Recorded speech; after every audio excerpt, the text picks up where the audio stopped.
አርዕስተ ዜና። የነጃሺ 00 መንደር ግንባታ ሊጀመር ነው ተባለ። ከፍተኛ ትምህርት ተቋማት መግቢያ ውጤት ከ300 ነጥብ ወደ 297 ዝቅ ተደርጓል ሲል ትምህርት ሚኒስቴር አስታወቀም። የዲሞክራቲክ ሪፐብሊክ ኮንጎ የቀድሞው ፕሬዝዳንት ጆሴፍ ካቢላ በክህደት ወንጀል በሞት እንዲቀጡ ባልተገኙበት ተፈረደባቸው። የተሰበሩ አጥንቶችን በደቂቃዎች ውስጥ የሚገጥም ግኝት ይፋ ሆነ። ኢራን በእስራኤል አንዳች ጥቃት እንዳይሰነዘርባት በብርቱ አስጠነቀቀች። በሕዝብ የተመረጡ ሥራ አስፈጻሚዎች ጠንካራ አደረጃጀት መፍጠር ይገባቸዋል ተባለ።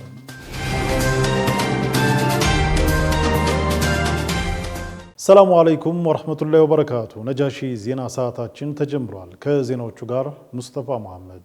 ወደ ቀዳሚ ዜና አለፈን። በሕዝብ የተመረጡ ሥራ አስፈጻሚዎች ጠንካራ አደረጃጀት መፍጠር ይገባቸዋል ተባለ። አዲሶቹ ተመራጭ የሥራ አስፈጻሚ አባላት ከሥራ ዘርፍ ኃላፊዎችና ከከፍተኛ ባለሙያዎች ጋር መወያየታቸው ተገልጿል። የኢትዮጵያ እስልምና ጉዳዮች ጠቅላይ ምክር ቤት ተመራጭ የሥራ አስፈጻሚ አባላት በዛሬው ዕለት ከጠቅላይ ምክር ቤቱ የሥራ ዘርፍ ኃላፊዎችና ከፍተኛ ባለሙያዎች ጋር ትውውቅ ማድረጋቸው ተገልጿል። የኢትዮጵያ እስልምና ጉዳዮች ከፍተኛ ጠቅላይ ምክር ቤት ሥራ አስፈጻሚ አባልና ምክትል ፕሬዝዳንት ሼህ ጁነይድ ሐምዛ በዚህ የትውውቅ መርሃ ግብር ላይ ለተቋሙ ለውጥ እስከ መስጂዶች የሚዘረጋ ጠንካራ አደረጃጀት ሊፈጠር ይገባል ሲሉ ተናግረዋል። ምክትል ፕሬዝዳንቱ አክለውም የጠቅላይ ምክር ቤቱ ሥራ አስፈጻሚ አባላት የሥራ ኃላፊዎችና ሰራተኞች በአንድ ዓላማ ለተቋሙና ለሕዝበ ሙስሊሙ ለውጥ ሊሰሩ ይገባል ብለዋል። የጠቅላይ ምክር ቤቱ ዋና ጸሐፊ ኡስታዝ ተምኪን አብዱላሂ በበኩላቸው ከየክልሎች በሕዝብ ሙስሊሙ ተመርጠው የሥራ አስፈጻሚ አባል ሆነው ጠቅላይ ምክር ቤቱን የተቀላቀሉ አመራሮች በኢስላማዊ ሆነ በእስላማዊ ትምህርት ብቃት ያላቸው ናቸው ብለዋል። ጠቅላይ ምክር ቤቱ የሥራ እንቅስቃሴዎችን የታቀዱና በየሩብ ዓመቱ የሚገመገሙ ሊሆኑ እንደሚገባና ዘመናዊ የአሰራር ባህል እንዲሰፍን ከማድረግ አንጻር ሥራ አስፈጻሚው ከተቋሙ ሰራተኞችና ኃላፊዎች ጋር በቅንጅት ሊሰራ እንደሚገባም ኡስታዝ ተምኪን አስገንዝበዋል።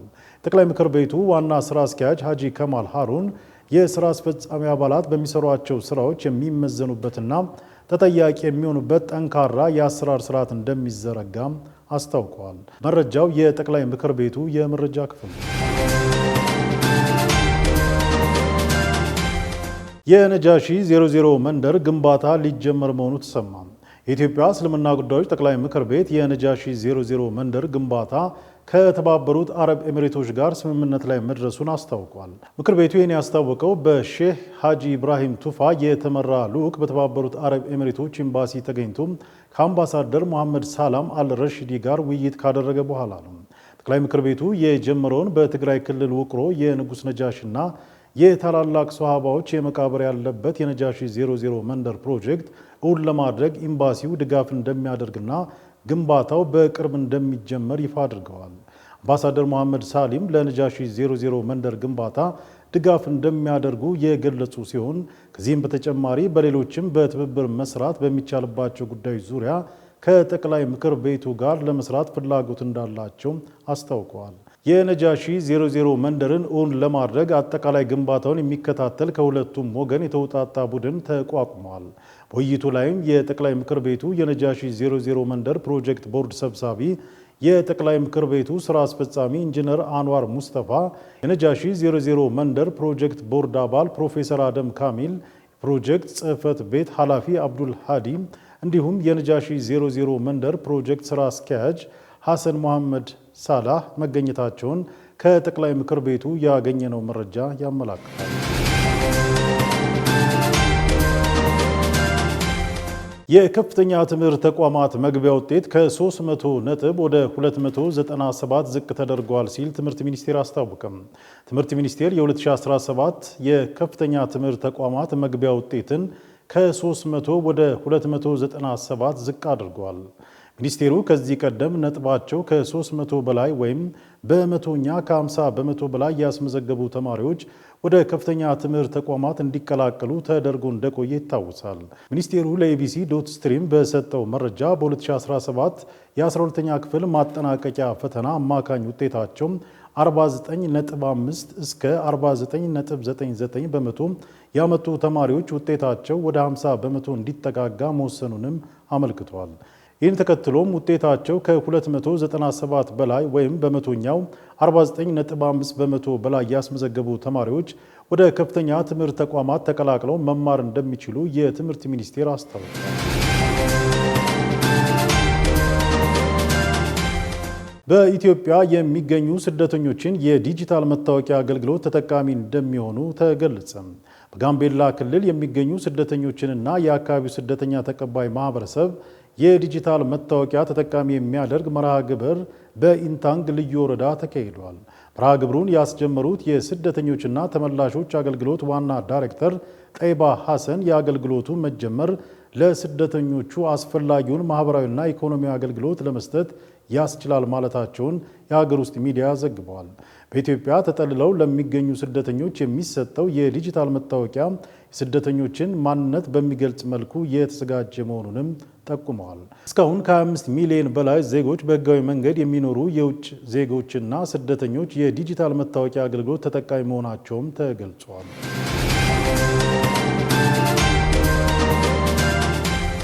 ክቡራትና ክቡራን ተመልካቾቻችን መረጃዎቻችን እንደቀጠሉ ናቸው። አሁን ደግሞ ከውጭ ወዳገኘናቸው ዜናዎች አልፈናል። የቀድሞ የዲሞክራቲክ ሪፐብሊክ ኮንጎ ፕሬዝዳንት ጆሴፍ ካቢላ በሀገር ክህደትና በጦር ወንጀል ክስ የሞት ፍርድ ተፈረደባቸው።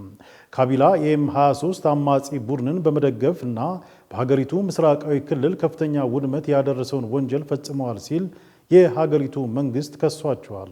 ካቢላ በሌሉበት ወታደራዊ ፍርድ ቤት በርካታ ክሶች የቀረቡባቸው ሲሆን እሳቸው ግን ክሱን ቀልድ ነው ብለውታል። የቀድሞ ፕሬዝዳንቱ በሀገር ክህደት በንጹሃን ዜጎች ላይ በተፈጸመ ጥቃት አማጽያንን በጦር መሳሪያ በመደገፍ ዜጎችን በማሰቃየት በጾታዊ ጥቃትና በሌሎችም ወንጀሎች ጥፋተኛ ናቸው ሲል የሀገሪቱ ፍርድ ቤት የመጨረሻውን የሞት ፍርድ ውሳኔ አስተላልፎባቸዋል። የሀገሪቱ ፕሬዝዳንት ፌሊክስ ቲሼዲ ጆሴፍ ካቢላ ከኤም23 ጋር በመሆን ሀገራቸውን እንዳትረጋጋ እንዳደረጉ ከከሰሱ በኋላ በሕዝብ ተወካዮች ምክር ቤት ያለመከሰስ መብታቸው ተነስቶ የሞት ፍርድ ተበይኖባቸዋል። የቀድሞ ፕሬዝዳንት በስልጣን ላይ ያሉ የፈጸሙት ወንጀል አለመኖሩን በመግለጽ ካሉበት ሆነው ክሱን ውድቅ አድርገዋል። ነገር ግን ራሳቸውን ለመከላከል ፍርድ ቤት መቅረብ አልቻሉም ሲል ቢቢሲ ዘግቧል። የትራምፕና የኔታንያሁ ስምምነት የፍልስጤምን የነጻነት ጉዞ ለማኮላሸት የቀረበ እቅድ ነው ሲል ሐማስ አስታወቀም። ሐማስን ገለል ለማድረግ የሚደረገው ጥረት እስራኤል ፍልስጤማውያንን የራሳቸውን መንግስት እንዳይመሰርቱ የምታደርግበት እቅድ አካል ነው ብለዋል። ዝርዝሩን ሀያት ከማል ታቀርበዋለች። የትራምፕና የኔታንያሁ ስምምነት የፍልስጤምን የነጻነት ጉዞ ለማኮላሸት የቀረበ እቅድ ነው ተባለ። ሐማስን ገለል ለማድረግ የሚደረገው ጥረት እስራኤል ፍልስጤማውያን የራሳቸውን መንግስት እንዳይመሰርቱ የምታደርግበት እቅድ አካል ነው ብሏል። ሐማስ በጋዛ ዓለም አቀፍ የሚያረጋጋ ኃይል ያሰማራል መባሉን አዲስ አይነት ወረራ ነው በማለት ተቃውሟል። ቢቢሲ የሐማስ ወታደራዊ አዛዥ ኢዝ አልዲን አልሐዳድ አሜሪካና እስራኤል ባቀረቡት እቅድ ላይ ከመስማማት ይልቅ መዋጋትን እንደሚመርጡ እየተነገረ ነው የሚል ዘገባን ይዞ ወጥቷል። ሐማስ ብዙውን ጊዜ እስራኤል ለእንደዚህ አይነት ስምምነቶች ተገዢ ስትሆን ስለማትታይ ስምምነቱ ተግባራዊ ስለመሆኑ ምንም መተማመኛ የለም ብሏል። ሐማስ ትጥቅ እንዲፈታና የጦር መሳሪያ ማምረቻዎቹ እንዲወድሙ የቀረበው እቅድ ተቀባይነቱ አጠያቂ ከመሆኑም በላይ የትራምፕና የኔታንያሁ ስምምነት የፍልስጤምን ሕዝብ ጥቅም ያላከበረ መሆኑ ተግባራዊ ላይሆን ይችላል ተብሏል። በዓለም የጦር ወንጀለኞች ፍርድ ቤት የእስር ማዘዣ የወጣባቸው ጠቅላይ ሚኒስትር ቤንያሚን ኔታንያሁና ከዓለም አቀፍ ሕግ ውጭ በሆነ መንገድ በጋዛ የሚፈጸሙን የዘር ማጥፋት ዘመቻ በገንዘብም ሆነ በፖለቲካዊ ጫና የሚደግፉት ትራምፕ በጋራ ያቀረቡት እቅድ የተባበሩት መንግስታት ድርጅትን ጨምሮ የዓለም አቀፉን ማህበረሰብ አቋም የሚጻረር ነው ተብሏል። የተባበሩት መንግስታት ድርጅት አባል ሀገራት ፍልስጤም የ1967ቱን የግዛት ወሰን ይዛ እንድትመሰረት ውሳኔን አሳልፈዋል። የተባበሩት መንግስታት ድርጅት ጠቅላላ ጉባኤ ያለምንም ጣልቃ ገብነት ራሷን በራሷ የመወሰን ስልጣን ያላት ሉዓላዊት ፍልስጤም ስትመሰረት ዲሞክራሲያዊ መንግስቷን በራሳቸው በፍልስጤማውያን እንዲመሰረት ይደነግጋል። የትራምፕና የኔታንያሁ እቅድ ከዚህ ዓለም አቀፋዊ ድንጋጌ በተቃራኒው ፍልስጤም ግልጽ ባልሆነ ወሰን በእስራኤልና አሜሪካ ይሁንታ ያለው ገለልተኛ መንግስት ይመሰረታል ይላል። ሁለቱ መሪዎች ሐማስ ሙሉ በሙሉ ትጥቅ እንዲፈታ፣ የጦር መሳሪያ ማምረቻ ፋብሪካዎቹ እንዲወድሙ፣ ሐማስ በህይወት ያሉም ሆኑ በህይወት የሌሉ ታጋቾችን እንዲለቅ፣ ቀስ በቀስ የሚመሰረተው የፍልስጤም መንግስት በአሜሪካና በእስራኤል ይሁንታ እንዲሾም፣ በቀድሞ የእንግሊዝ ጠቅላይ ሚኒስትር ቶኒ ብሌር የሚመራ ገለልተኛ አስተዳደር እንዲመሰረትና በጋዛ ሙሉ በሙሉ የተኩስ አቁም እንዲደረግ ስምምነት ላይ መድረሳቸውን ይፋ አድርገዋል። ባሳለፍነው ሳምንት ከ150 በላይ ሀገራት ሉዓላዊት ፍልስጤም እንድትመሰረት በተባበሩት መንግስታት ድርጅት ጠቅላላ ጉባኤ ውሳኔ ያሳለፉ ቢሆንም አሜሪካና እስራኤል እኛ እስካልወሰንን ድረስ የሀገራቱን ውሳኔ አንቀበልም ብለዋል። የአረብ ሀገራትም የትራምፕንና የኔታንያሁን ስምምነት እንደሚደግፉ የገለጹ ሲሆን ትራምፕ በጋዛ ሰላም እንዲመጣ ያቀረቡት እቅድን አድንቀዋል። በተያያዘም በዶናልድ ትራምፕ ግፊት የእስራኤሉ ጠቅላይ ሚኒስትር ቤንያሚን ኔታንያሁ ኳታርን ይቅርታ ጠይቀዋል።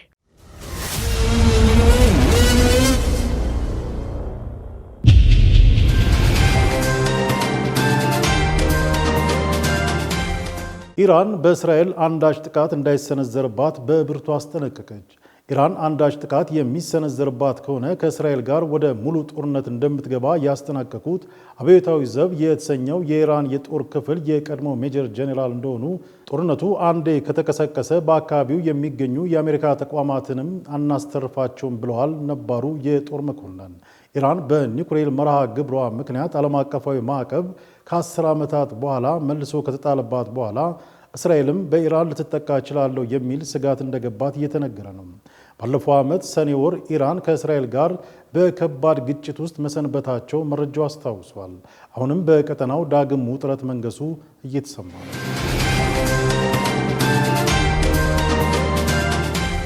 ፊሊፒንስንና ቪየትናምን የመታው ከባድ አውሎ ንፋስ ከ30 በላይ ሰዎችን ገደለ። አውሎ ንፋሱ በፊሊፒንስ 24 ሰዎችን መግደሉን የሀገሪቱ ሹሞች እንደተናገሩት ኤኤፍቢ ጽፏል። ቦ አውሎ የተሰኘው አውሎ ንፋስ በቪየትናምም 11 ሰዎችን መግደሉ ተሰምቷል። አውሎ ንፋሱ ቪየትናምን ሲደርስ በሰዓት 130 ኪሎ ሜትር በሆነ ፍጥነት ሲጋልብ ነበር ተብሏል። በብዙ ሺዎች በሚቆጠሩ ቤቶች ላይ ጉዳት ማድረሱም ታውቋል። ከቤቶችና ሕንፃዎች ጋር ቆርቆሮችን እየነቃቀለ ወስዷልም ተብሏል።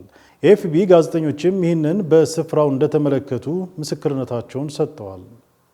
በዚህ የእስያ ክፍል አውሎ ንፋስ ድግግሞሽ መጨመር የአየር ለውጡ በዋና ምክንያትነት እየቀረበ የተሰበሩ አጥንቶችን በደቂቃዎች ውስጥ የሚገጥም ግኝት ይፋ ሆነ። የቻይና ተመራማሪዎች ከአጥንት ስብራት ለማገገም ወራት ይፈጅ የነበረውን ሂደት የሚቀይር በ3 ደቂቃዎች ውስጥ የተሰበረ አጥንትን የሚገጥም ግኝት ይፋ አድርገዋል። ቦን 02 የሚል ስያሜ የተሰጠው ይህ ግኝት ተጨማሪ ቀዶ ጥገና ሳያስፈልግ የተሰበሩ አጥንቶችን የሚገጥም ነው ተብሏል። በአንግዙ ስር ሩንሾ ሆስፒታል የአጥንት ሕክምና ባለሙያ የሆኑት ሊን ጂያንፊንግ እንደገለጹት ሕክምናው በመርፌ መልክ የሚሰጥና የተሰበሩ አጥንቶችን በደቂቃዎች ውስጥ አንድ ላይ እንዲጣበቁ የሚያደርግ ነው ብለዋል። ቦን 02 በሰው አካል ውስጥ ከገባ በኋላ በተፈጥሮ መንገድ እንዲዋር ተደርጎ መስራቱም ተመላክቷል። በመሆኑም ከዚህ በፊት ይደረግ እንደነበረው ማጣበቂያውን ለማስወገድ ሁለተኛ ቀዶ ጥገና ባለማስፈለጉም የኢንፌክሽን አደጋን ይቀንሳል ነው የተባለው። በጂያጂንግ ዩኒቨርሲቲ ተመራማሪዎች በተሰራው በዚህ ግኝት ከ150 በላይ የሚሆኑ ሰዎች ሕክምና በተሳካ ሁኔታ መካሄዱንም ኦዲቲ ሴንትራል ዘግቧል።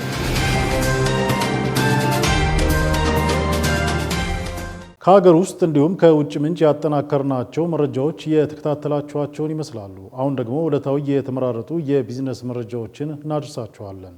ዙበይዳ ሀሰን እንደሚከተለው አዘጋጅተዋለች። የገንዘብ ሚኒስቴር እንደ ፈረንጆቹ ዘመን አቆጣጠር በ2025 የመጨረሻ ሩብ ዓመት የሚካሄደውን ጠንካራ የግምጃ ቤት ሰነዶች ወይም ቲቤል የጨረታ መርሃ ግብር ይፋ ማድረጉን አስታውቋል። ከዛሬ መስከረም 21 እስከ ታህሳስ 15 ቀን 2018 ዓመት የሚካሄደው ይህ የ3 ወራት መርሃ ግብር በአጠቃላይ ከ243 ቢሊዮን ብር በላይ የሚገመት የዕዳ ሰነድ ለሀገር ውስጥ ባለሀብቶች የሚያቀርብ መሆኑን የተነገረው መንግስት የሀገር ውስጥ የዕዳ ገበያ ለማቅለልና ግልጽነትን ለማሳደግ በያዝነው ቀጣይነት ባለው ፋይናንስ ማሻሻያ አጀንዳዎች ውስጥ ቁልፍ እርምጃ ነው ተብሏል።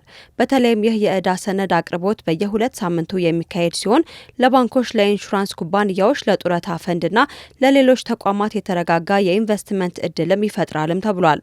ባለሀብቶች በ4 የተለያዩ የጊዜ ገደቦች ማለትም 28 ቀናት፣ 91 ቀናት፣ 182 ቀናትና 364 ቀናት ላይ መጫረት እንደሚችሉም ተዘግቧል። ይህም የኢንቨስትመንት ፕላትፎርማቸውን በተለያየ መልኩ እንዲያስተዳድሩ ያስችላቸዋልም ነው የተባለው። በሐረር ክልል የቡና ልማት ምርት የማሳደግና ጥራትን የማስጠበቅ ስራ በተቀናጀ መልኩ እየተከናወነ መሆኑን የክልሉ ግብርና ልማት ቢሮ አስታውቋል። ኢትዮጵያ በዓለም ገበያ የምትወዳደርባቸውና ከፍተኛ የውጭ ምንዛሬ ከምታገኝባቸው ምርቶች መካከል ቡና በግንባር ቀደምትነት ይጠቀሳል። በዚህ መሰረትም ቡና አምራች የሆኑ አካባቢዎች በብዛትና በጥራት በማምረት ተጠቃሚ የሆኑና ለሀገር ልማትና እድገትም አስተዋጽኦ እያደረጉ ይገኛሉም ተብሏል። በቡና ምርታማነት ከሚታወቁ አካባቢዎች አንዱ በሆነው ሐረር የምርት ብዛትና ጥራት ጭምር በእጅጉ እየተሻሻለ ከፍተኛ ውጤትም እየተገኘ መሆኑን የክልሉ ግብርና ልማት ቢሮ አስታውቋል። የሐረር ክልል ግብርና ልማት ቢሮ ምክትል ኃላፊ አቶ ነስረዲን አህመድ በክልሉ ለዘርፍ ልማትና ምርታማነት ከፍተኛ ትኩረት ተሰጥቶ እየተሰራ ነው ማለታቸውን ኢዜአ ዘግቦታል። በምርምር ማዕከል የሚገኙ ምርጥ የቡና ዝርያዎችን በማበራከት ጭምር ምርታማነትን የማሳደግ ስራ እየተከናወነ መሆኑን አንስተው የሐረር የቡና ጥራት ደረጃውን ተፈላጊነት ለማሳደግም እየተሰራ ይገኛል ብለዋል። በተለይም በአረንጓዴ አሻራ መርሃ ግብር የቡና ምርት ልማትን በማስፋትና ጥራቱን የማስጠበቅ ጥረት እየተደረገ መሆኑን አንስተው በክልሉ በ2016 በጀት ዓመት ከ150 ሺህ በላይ ምርጥ የቡና ዝርያ ያላቸው ችግኞችን መትከል እንደተቻለም አስታውሰዋል። በ2017 ዓመትም 100 ሺህ የሚሆኑ ምርጥ የቡና ችግኞችን መተከላቸውን ገልጸው ለዘርፉ ልማት ምቹ በሆኑ አካባቢዎች የማስፋት ስራ ትኩረት እንደተሰጠውም ተናግረዋል። በአርሶ አደሩ ተሳትፎ ያረጁ የቡና ዛፎችን በአዲስ በመተካት ጭምር የልማት ስራዎች እየተከናወኑ መሆኑን አንስተው በክልሉ የቡና ምርትና ምርታማነትን የማሳደግ ጥረት ተጠናክሮ ይቀጥላልም ብለዋል። ዓለም አቀፍ የቡና ቀን በዛሬው ዕለት በተለያዩ ሀገራት እየተከበረ ውሏል። የመጀመሪያው ዓለም አቀፍ የቡና ቀን በይፋ የተከበረው እንደ ፈረንጆቹ ዘመን አቆጣጠር ጥቅምት 1 ቀን 2015 በጣሊያኗ ሚላን ውስጥ የተባበሩት መንግስታት ድርጅት አካል በሆነው ዓለም አቀፍ የቡና ድርጅት ወይም ICO አማካኝነት እንደሆነ ይታወቃል። የዘንድሮ ዓመት የቡና ቀን ከመቼውም ጊዜ የበለጠ ትብብርን ማጠናከር በሚል መሪ ሀሳብ ሲከበርም ውሏል። የዕለቱ የቡና ጥራትና ተፈላጊነትን ለማሳደግ በሚሊዮን የሚቆጠሩ ቡና አምራቾች፣ ቡና አዘጋጆች፣ ባሪስታዎችና ሌሎችም መተዳደሪያቸውን ቡና ላይ ያደረጉትን መደገፍ ዓላማ አድርጎ ሲከበር መዋሉም ተዘግቧል። በኢንዱስትሪ ውስጥ ፍትሐዊ ንግድና ዘላቂ አሰራሮችን ማስተዋወቅ እንዲሁም አነስተኛ ቡና አምራቾችን የሚያጋጥሟቸውን ተግዳሮቶች በመለየት መፍታት ሌላው የዕለቱ ዓላማ መሆኑም ተነግሯል። በዓለም አቀፍ ቁጥር 1 ተመራጭ የሆነው አረቢካ ቡና መገኛ የሆነችው ኢትዮጵያ የምርት ብዛትና ጥራትን በማሻሻል ከዘርፉ የምታገኘውን ጥቅም ለማሳደግ እየሰራች ትገኛለችም ተብሏል። ኢትዮጵያ በ2017 በጀት ዓመት ብቻ ከ1.2 ሚሊዮን ቶን በላይ ቡና በማምረት 468967 ሜትሪክ ቶን ቡና ለዓለም አቀፍ ገበያ ማቅረብም ችላለች። ከዚህም 2.7 ቢሊዮን ዶላር የሚጠጋ የውጭ ምንዛሬ ማግኘት መቻሏም ተዘግቧል። ብራዚል፣ ቪየትናም፣ ኮሎምቢያ፣ ኢንዶኔዥያ እና ኢትዮጵያ የዓለም ከፍተኛ ቡና አምራች ሀገራት መሆናቸውም በዛሬው ዕለት በተከበረው ዓለም አቀፍ የቡና ቀን ላይ ተነግሯል።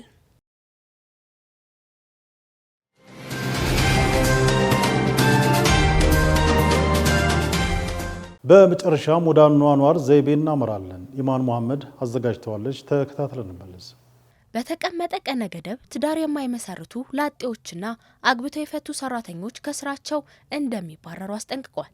ከወደ ቻይና የተሰማው አስገራሚ የአኗኗር ዘይቤ ላጤና ከትዳራቸው የተፋቱ ሰራተኞች ትዳር እንዲመሰርቱ አስገዳጅ ቀነ ገደብ ያስቀመጠው የቻይና ኩባንያ መነጋገሪያ ሆኗል። ድርጊቱን የፈጸመው በምስራቅ ቻይና ሻንጋይ ግዛት የሚገኘው 1200 ሰራተኞች ያሉት የኬሚካል ኩባንያ ማምረቻ ነው።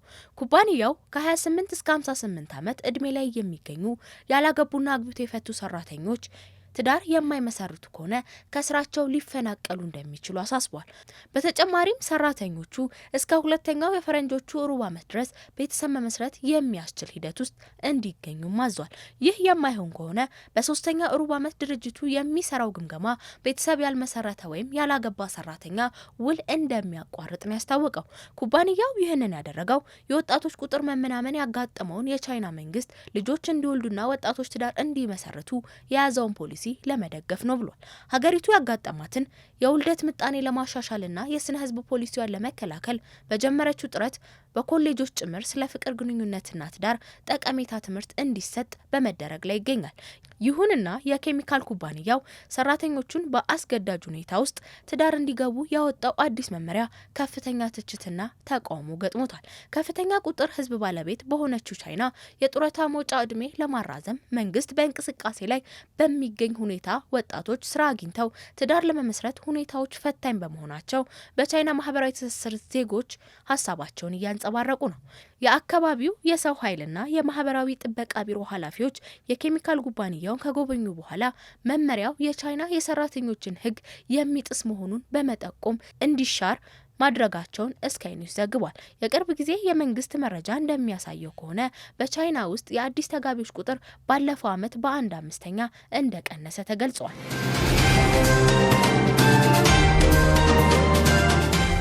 ክቡራትና ክቡራን የነጃሺ ቲቪ ተመልካቾቻችን የዕለቱ ዜና ሰዓታችን በዚሁ ተጠናቋል። ከቀሪ የነጃሺ ፕሮግራሞች ጋር መልካም ቆይታ ይሁንላችሁ። ሰላሙ አለይኩም ወራህመቱላሂ ወበረካቱ።